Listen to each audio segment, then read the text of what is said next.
નમસ્કાર, આપ જોઈ રહ્યા છો જનસાક્ષી ન્યૂઝ। નજર કરી આજના મુખ્ય સમાચારો પર।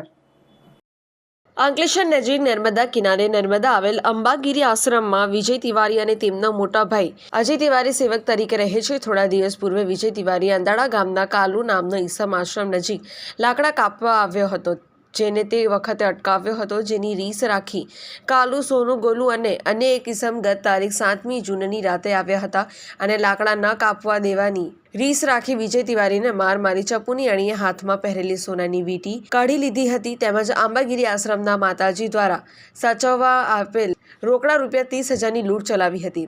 આ સાથે જ તેમના ભાઈ અજય તિવારીને પણ માર મારી ફરાર થઈ ગયા હતા। બનાવ અંગે બી ડિવિઝન પોલીસે લૂંટની ફરિયાદ નોંધી ગટખોલ પાટિયા પાસે આવેલ મેઘના એપાર્ટમેન્ટ ખાતે રહેતો મન તુકારામ વેરફેર, દીપક રાજુ શાહ અને સાગર દશરથ તાબે તથા સુમિત રમેશ વસાવા નામના આરોપીને ધરપકડ કરી ચારેય વિરુદ્ધ કાયદેસરની કાર્યવાહી હાથ ધરી છે। પિન્ટુ મોદી, જનસાક્ષી ન્યૂઝ, અંકલેશ્વર।